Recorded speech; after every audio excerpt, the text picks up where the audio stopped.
பொதுவாக கருத்துக்கள் ஒவ்வொருவரும் சொல்றாங்க. பாரதிய ஜனதா கட்சி மத்தியிலும் மாநிலத்திலும் இருக்கிற போது கர்நாடகத்தில் அப்போது பேசி தீர்த்திருக்க வேண்டும். தமிழ்நாட்டை பொறுத்தவரை நம்மளுக்கு இருக்கிற பல்வேறு அணைகளுடைய உபரி நீர் வருகிற போதுதான் நம்மளுக்கு கூடுதலாக தண்ணீர் விடப்படுகிறது. காவிரி ட்ரிபியூனல் என்று சொல்லப்படுகிற காவிரி வாட்டர் மேனேஜ்மெண்ட் என்று சொல்லப்படுகிற இரண்டிற்கும் வறட்சி வருகிற போது, குறைவான காலத்தில் மழை குறைவாக இருக்கின்ற போது இவ்வளவு டிஎன்சி வாட்டர் மாதந்தோறும் வழங்க வேண்டும் என்பது இரு அரசுகளும் ஒப்புதலோடு அதை நிறைவேற்ற வேண்டும் என்பதுதான் Kaveri tribunal, Kaveri water management, இந்த ரெண்டு இருக்கு. இந்த ரெண்டையும் அவங்க செயல்படுத்த வேண்டிய அவங்களுடைய கடமை. ஆகவே எல்லோரும் சொல்வது நேரடியாக பேச வேண்டும் என்பது ஒன்று, சட்ட ரீதியாக பேச வேண்டும் என்பது இரண்டு. எது சரியாக இருக்கும் என்பதை நம்முடைய முதலமைச்சர்கள் யோசித்து அந்த பணிகளை ஆற்றுவார். டெல்லிக்கான சிறப்பு பிரதிநிதியா கர்நாடக மாநிலத்தை சேர்ந்தவர் திரைப்பட தயாரிப்பாளர்கள் நியமிக்கப்பட்டது மிகப்பெரிய ஒரு சர்ச்சை ஏற்படுத்தி. இல்ல பொதுவா தமிழ்நாட்டில் இருக்கிற நம்முடைய திருநாவுக்கரசு அவர்கள் மத்திய பிரதேசத்திலே ராஜ்யசபா உறுப்பினராக்கணும். அப்ப யாரும் சொல்ல, மத்திய பிரதேசத்தில் நம்முடைய தமிழ்நாட்டை சார்ந்தவர் ஒரு பிரதிநிதியாக போட்டிருக்கிறார். மத்திய பிரதேசத்தில் யாரும் கேட்டாங்களா? இங்கதான் இந்த கேள்விகள் வருகிறது. இந்தியாவிற்குள் எங்கு வேண்டுமானாலும் நாம் மதம், மொழி, ஜாதிகளுக்கு அப்பாற்பட்டு மாநிலத்துக்கு மாநில ஒற்றுமையாக இருக்க வேண்டும் என்பதுதான் நம்முடைய நோக்கம். ஆகவே இதிலே கருத்துக்கள் சொல்வது அவருடைய சூழ்நிலைக்கு ஏற்ப கருத்துக்கள் சொல்லப்பட்டு வருகிறது. இதைத்தான் நான் வலியுறுத்த விரும்புகிறேன். அன்றைய தினம் திருநாவுக்கரசு மத்திய பிரதேசம் அல்லது ராஜஸ்தான், எனக்கு நினைவில்லை, அங்கே ராஜ்யசபா உறுப்பினராக்கி அமைச்சரானார். அப்ப அந்த மாநிலத்துக்கு ஒன்றும் சொல்ல, இந்தியாவுக்கு இருக்கிற ஒரு மாநிலம் என்று ஏற்றுக்கொண்டார். ஆகவே ஒவ்வொரு முறையிலும் நாம் எடுத்துக்கொள்கிற நிலையை பொறுத்தான், மனநிலையை பொறுத்தான் இருக்கிறது. திரைப்பட தயாரிப்பாளர் இல்லை, அவரும் இந்த நாட்டினுடைய குடிமகன் தானே. இல்ல பொதுவா இல்ல முதலமைச்சர் என்ன நினைக்கிறாரோ அந்த கருத்துக்களைத்தான் வெளியிட முடியுமே தவிர தனிப்பட்ட முறையில் நம்ம டெல்லி பிரதிநிதிகள் தங்கள் கருத்துக்களை சொல்ல இயலாது. இல்ல ஒரே வரையில் சொல்லிட்டு பாருங்க, முதல்வர் என்ன நினைக்கிறாரோ, என்ன கருத்துக்கள் வெளிப்படுத்த வேண்டும் விரும்புகிறாரோ அதை தவிர டெல்லி பிரதிநிதிகள் மற்ற கருத்துக்கள் சொல்வதற்கு இதுவரையிலும் வாய்ப்பில்லை. அதுதான் நடைமுறையாக இருந்து கொண்டிருக்கு. இல்ல தகுதி இல்லை, அப்படி இல்லைங்க, அப்படி அல்ல. ஒருவரை தேர்ந்தெடுத்த உடனேயே தகுதி இவருக்கு இருக்கிறதா இல்லை இதிலே இல்லையா என்ற கேள்விக்கெல்லாம் நம்ம பதில் சொல்ல இயலாது. தகுதி வாய்ந்தவர் எல்லா இடத்திலும் இருப்பார். இப்போ அரசியல் இருக்கிறதுக்கு மட்டும்தான் தகுதியும் கிடையாது. இதை விட ஆற்றல் மிக்கவர்கள் நல்லா சோசியல் சர்வீஸ் பண்ற எத்தனை பேர் இருக்காங்க. அவங்க முன் வரதில்லை, அவ்வளவுதான். இல்ல அப்படி இந்த கேள்வி சொன்னா இந்த கேள்விக்கு சிக்கல் பண்ணக்கூடாது. சிக்கல் இல்லை, நீங்க கேள்வி சிக்கலா இல்ல எத்தனையோ பேர் நான் நீங்க சொன்னீங்களே தகுதி உள்ளவர் தான் இருக்கணும்னு கேட்டீங்களா, அந்த பதில் சொல்றதை தவிர அதுக்கு இதுக்கு ஒப்பிடக்கூடாது. நான் என்ன ஒரு கருத்து சொன்ன, இந்த கருத்துல இருந்து அவனை பிடிச்சி இப்படி ஜப்பாட்டு இழுக்கக்கூடாது. எப்படின்னா நீங்க எப்படின்னா நான் புலி தலை போடுறான்னா நீங்க வாழை பிடிங்கிறீங்க, இது மாதிரி வேண்டியதில்லை. நீங்க இன்னும் கொஞ்சம் வெயிட் பண்ணுங்க. இல்ல அவங்க இல்ல நான் என்ன சொன்ன, குதிரை பேரம் என்று சொல்வதற்கு மத்திய அரசு அது செஞ்சிருக்கு. மகாராஷ்டிரா என்ன நடந்ததுங்க? அங்க நடந்த நிகழ்ச்சி எப்படி அப்படியே ஒரு கவர்மெண்டே திருப்பி போட்டாங்களே இல்லையா, அதுக்கு பேர் என்ன? ஆகவே ஒரு இயக்கத்தை வளர்த்துகிற போது, ஒரு இயக்கத்தில் இருக்கிற நல்ல நடைமுறையை பின்பற்றி மற்றவர்கள் வருவதை வரவேற்க வேண்டுமே தவிர வேறொன்றுமில்லை. ஒன்று, இதே நிலையில தான் நாங்கள் எதிர்க்கட்சியாக இருக்கிற போது மதிமுகவில் இருக்கிற கம்பம் ராமகிருஷ்ணன் வந்தார், திமுக சேர்ந்தார். அதே மாதிரி அனிதா ராதாகிருஷ்ணன் ஏடிஎம்கேல நாங்கள் போய் சேர்ந்தார். 2 பேரும் அப்போ வந்து 2 பேருக்கு டிஎம்கே சீட் கொடுத்தாங்க. அதுக்கு பேர் என்ன? ஏன்னு கேள்வி பதில் சொல்லணும்னா சொல்லிட்டே இருக்கலாம். நாளை வேற இல்லைங்க, வேற இல்ல தேர்தல் இல்லை விவரத்து இல்ல வேறுங்க இல்லைங்க. ஒரு இயக்கம் நல்ல முறையில் தன் பணியை ஆற்றுகிறது, தமிழ்நாட்டு மக்களுக்கு சிறப்பான முறையில் இந்த பணிகள் அமைய போகிறது என்று விரும்பினால் யார் வேண்டுமானாலும் எங்கு வேண்டுமானாலும் வரலாம். இதுதான் அவருடைய ஜனநாயக உரிமை. அந்த உரிமையை அவர்கள் இன்று பயன்படுத்தி கொண்டு ராஜினாமா செய்கிறார். எங்களை பொறுத்தவரையும் 120 பேர் வேண்டும் என்றும் 120 பேர் இருக்கான். எங்களுக்கு ஷார்டேஜ் கீட்டேஜ் இதெல்லாம் கிடையாது.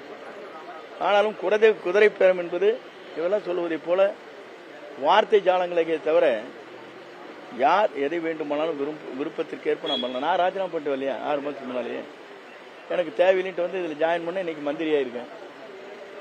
நான் வந்து கஷ்டப்படுகிற போது நான் என்ன செய்வதுன்னு தடுமாறி கொண்டிருக்கிற நேரத்தில் என்னை கைதூக்கி விட்டு இன்றைக்கு ஒரு அமைச்சராக்கி இருக்கிற பெருமை தமிழக வெற்றி கழகத்துடைய தலைவர் நம்முடைய வெற்றி தளபதி நம்முடைய தமிழ்நாட்டின் நிரந்தர முதலமைச்சருக்கு தான் அந்த பெருமை இருக்கிறது. அதே போல இந்த 4 பேர் ராஜினாமா செய்து தாவேக்கள் இணைந்தவர்கள் மீண்டும் அந்த வாய்ப்பு வழங்கப்படுது. இல்ல நீங்க பொதுவா இந்த கேள்விக்கெல்லாம் நான் பதில் சொல்ல முடியாது. இப்ப சூழ்நிலைகள் இல்லை. அன்றைய சூழ்நிலை என்ன நடக்க போகுது என்பது நீங்க பொறுத்து தான் பார்க்க வேண்டும். வருவாய்த்துறை வெள்ளை அறிக்கை வேலை இல்லை. வாணி சீனிவாஸ் சொல்றதுக்கெல்லாம் பதில் சொல்ல முடியாதுங்க. வாணி சீனிவாசன் எப்படி வேணா சொல்லலாம் கருத்துக்கள் வேணுங்க. கருத்து சொல்லுவது வேறு, ஆனால் அதே நேரத்தில் எதை வேண்டுமானாலும் கொச்சைப்படுத்தி சொல்வது வேறு. முதல்ல தெரிஞ்சுக்கணும். ஃபர்ஸ்ட் சினிமா பாணியில் என்ன இருந்தது? அவர் சொன்ன கருத்தில் ஏதாவது முரண்பாடு எங்கேயாச்சும் இருந்திருக்கான்? நான் என்ன செய்ய போகிறேன், என்ன நாட்டுக்கு செய்ய போகிறேன், என்னை பற்றி விமர்சனம் செய்திருக்கிறார்களே, இதற்கெல்லாம் பதில் சொல்ல வேண்டும் என்று பதில் சொல்லியிருக்காரா இல்லையா? இல்ல செய்கையெல்லாம் விடுங்க. செய்கை இவங்கெல்லாம் செய்யாத செய்கையா? இவங்கெல்லாம் பண்ணாத செய்யும் கிடையாது. ஸ்பீக்கரையே அடிச்சு கீழே தள்ளிட்டு ரங்கநாதன் போய் சீட்லேயே உட்காந்த கதையெல்லாம் இருக்குது. அந்த கதையெல்லாம் சொல்லலாமா? ஸ்பீக்கர் ஒரு எலெக்ஷன் நடத்துற ஸ்பீக்கரே கீழே தள்ளி விட்டுட்டு ரங்கநாதன் சீட்டில் உட்காந்தார் இல்லையா? அதுக்கெல்லாம் அவருக்கு ஒத்துழைப்பா தான் இருந்தாங்க காங்கிரஸ்கார அன்னைக்கு. அதுக்கெல்லாம் என்ன கதை சொல்றதுங்க? வேற இல்ல நான் கேட்கறதுக்கு எது இருங்க ஐயா இருங்க, நான் சொல்லி முடிக்காத நீங்க ஒரு கேள்வி கேட்கக்கூடாது. நீங்க தந்தி இப்படி கேட்காதீங்க. நல்ல பத்திரிகை சொல்லியிருக்காங்க. நீங்க மம்பளை கொண்டே அதில் விட்டுறாதீங்க இல்லைங்க. உங்க பத்திரிகையில கேளுங்க. உங்க பத்திரிகைக்கு நல்ல பேர் வந்திருக்குது, புகழ்ந்திருக்காரு. நீங்க தயவு இல்லை நான் இல்லை நீங்க கேட்கணும். மை கையில் வச்சிருக்கான்னு சொல்றேன். உஷாரா சொல்லுங்க. அவங்க வந்து உங்க தலைமை பற்றி பாராட்டி இருக்காங்க. உதயநிதி ஸ்டாலின் சொல்றதெல்லாம் நம்ம வந்து அதற்கெல்லாம் பதில் சொல்ல முடியாது. அவர் இருந்து சொல்லியிருக்கணும். நீங்க அசம்பிளிக்குள்ள சொல்லியிருக்கணும். எல்லாரும் என்ன சொன்னாங்க? முதலமைச்சர் பேச வேணும் அப்படின்னு கவர்னர் உரையாற்றுகிற போது எல்லாம் சிலிப் போட்டு வந்தாங்களே, கருப்பு பேட்ச் குத்திட்டு வந்தாங்களே இல்லையா? பேசினுக்கு அப்புறம் ஏன் ஓடுறாங்க? அவருடைய ஆற்றலும் சிந்தனையும் தொலைநோக்கு பார்வையும் அவருடைய வேகத்தை பார்த்ததற்கு பிறகு இவர் பேச இருந்தா பரவாயில்ல நினைச்சிட்டாங்க. ரைட் இல்லையா? பேசுங்கன்னு சொன்னதே தப்பா போச்சுன்னு பயந்து போயிட்டாங்க. இதுதான் நடந்தது. ஏன் அதற்கு பதில் சொல்ல வேண்டியதானே? இருங்க. சட்டமன்றம் என்பது அவர் சொன்னார், நான் எழுந்து சொன்னேன். நான் அவை முன்னவர் என்ற முறையில் முதலமைச்சர் அதான் சொன்னாங்க, ஸ்பீக்கர் அதான் சொன்னார். நீங்கள் இறுதி வரையில் இருங்க, இருந்து எந்த கருத்துக்கள் வேண்டுமானாலும் கேளுங்கள், அதற்கு பதில் சொல்லுகிறோம் சொன்னார்கள். இது சட்டமன்ற மரபில் எப்போது வேணும் பாயிண்ட் ஆஃப் ஆர்டர் எழுப்பலாம், அதுக்கு குறைய கிடையாது. ஆனால் இதுவரை அந்த மரபுகள் எப்படி இருந்துன்னு சொன்னா, நம்முடைய எதிர்க்கட்சி தலைவர் பேசுகிற போது ஒரே ஒரு அமைச்சர் எழுந்தார், பேசுவதற்கு முன்னாலே சிஎம் சொல்லிட்டாங்க, யாரும் குறுக்கிடாதீங்க, ஃப்ரீயா பேசுட்டாங்க. ஃப்ரீயா பேசுனாங்களே இல்லையா? அவங்கள கதை சொன்னாங்களே. பவர் வந்து நீங்க பவர் ஆயிட்டீங்க, ஆனா பவர் கட் இங்க இருக்குதுன்னு சொல்லி கிண்டெல்லாம் பண்ணாங்க. நீங்க இதெல்லாம் ஆற்காடு வீராசாமி பண்ணது உங்களுக்கு தெரியும்ல. ஒரு ஆட்சி போனதற்கு காரணமே பவர் கட் தான் அப்படின்னு அவர் வைக்கிறாரு. நம்மள சொன்னாங்க எங்க ஏப்பா அது ஒண்ணு கேட்டாங்க. அதுக்கு மேல ஒண்ணு சொன்னாங்க, எப்ப பார்த்தாலும் பகல் உங்களுக்கு பீஸ் கேரில் வந்து திருடிட்டு போயிடுறாங்க, கட்டாதுன்னு சொன்னாங்க. இவங்க ஒரே ஒரு கதை சொன்னாங்க தெரியுங்களா? திமுக ஆட்சியில அணில் கடித்து பீஸ் கேரல் போய் அதனாலதான் பவர் கட்டு வருதுன்னு சொன்னாங்களா இல்லையா? இதெல்லாம் இந்த கதையில எப்ப சொல்றது? இதெல்லாம் திருப்பி சொன்னா நல்லா இருக்காது. இதுக்கு வந்து உங்களுக்கு வந்து அந்த டைம் பாசிங் இருக்குமே தவிர, எங்களை பொறுத்தவரையிலும் உண்மையிலேயே இந்த அரசு நல்ல திட்டங்களை நிறைவேற்ற வேண்டும் என்பதுதான் நம்முடைய தமிழக முதல்வர் வெற்றி கழகத்துடைய தலைவர் தளபதியுடைய ஆசை. நீங்க படிப்படியா நான் செய்யறேன்னு சொல்லி முதலே சொல்லிட்டாரு. எங்களுக்கு ஒரு டைம் கொடுங்க, ஒன்றின் பண்ண ஒன்றாக நாங்கள் செயல்படுத்தி காட்டுவோம்னு சொல்லியிருக்காரு. வெள்ளை அறிக்கை விட்டுருக்கிறோம் நம்ம நிதிநிலையை. ஆகவே அவர் ஒன்றின் பொண்ணு ஒன்றாக சொல்லிக் கொண்டிருக்கிற போதே குறுக்கோளை ஓட்டக்கூடாது. எல்லாரும் இருக்குதுன்னா சொல்லியிருக்க வேண்டியதுன்னா ஏன் வானதி சீனிவாஸ் ஜெயிக்கல? மக்கள் மன்றத்திலேயே நிராகரித்தார்கள். பெரிய டேலண்ட் பர்சன் ஆச்சேன், ஏன் ஜெயிச்சிருக்க வேண்டியதுனுங்க? ஜெயிச்சு வெற்றி பெற்று வந்தவர்களிடத்திலே கேள்வி கேட்பது சுலபம். மக்களால் நிராகரிக்கப்பட்டவரும் எந்த கேள்வி வேணா கேட்கலாம். வெள்ளை அறிக்கை இதுவரைக்கும் விட்டதில்லை. வருவாய்த்துறையை பொறுத்தவரை வெள்ளை அறிக்கை என்பதே நிதிநிலையின் அறிக்கைக்கு மட்டும்தான், நிதி நெருக்கடி நிதிநிலைக்கு மட்டும் துறைக்கு மட்டும்தான் அந்த வெள்ளை அறிக்கை விடுவது பழக்கம்.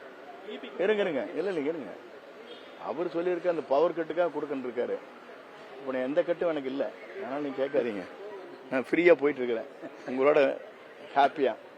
அதனால வருவாய்த்துறைங்கிறது நல்ல முறையில் செயல்படுத்தணும். எல்லாம் பல திட்டங்களை நம்ம கொண்டு வரோம். ஒன் பை ஒன்னா கொண்டு வரும்போது உங்களுக்கு பார்த்தா அதே உங்களுக்கு ஹாப்பியா இருக்கு.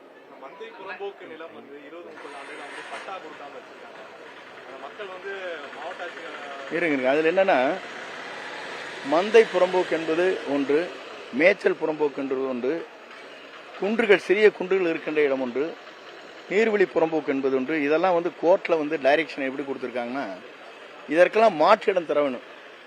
1+1 அது கொடுத்தீங்கன்னா எங்க இடத்துக்கு கொடுங்க அப்படின்னு சொல்லியிருக்காங்க. இனி அதற்கெல்லாம் திட்டங்கள் தீட்டப்பட்டிருக்கிறது. விரைந்து அந்த மக்களுக்கு முதலமைச்சருடைய கவனத்திற்கு எடுத்து சென்று முதலமைச்சர் உத்தரவை பெற்று இந்த தமிழ்நாட்டில் இந்த ஏழை எளிய மக்களுக்கு தேவையான திட்டங்கள் அனைத்தும் நிறைவேற்றுவதற்கு இந்த துறை முதலமைச்சருடைய ஒப்புதலோடு நிறைவேற்றி காட்டும். நீங்கள் கவலைப்பட வேண்டியது.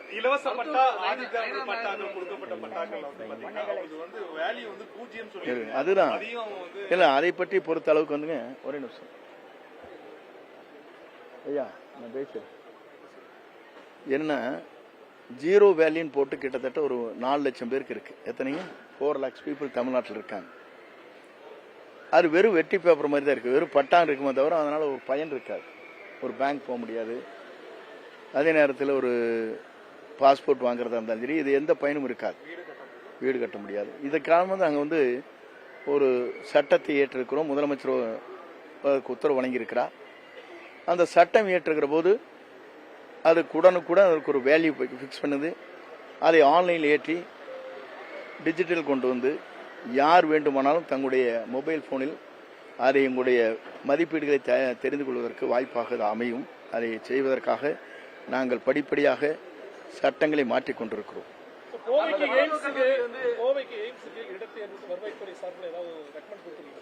இல்ல எங்களுக்கு கோவை ஈரோடு எல்லாம் ஒண்ணுதான்.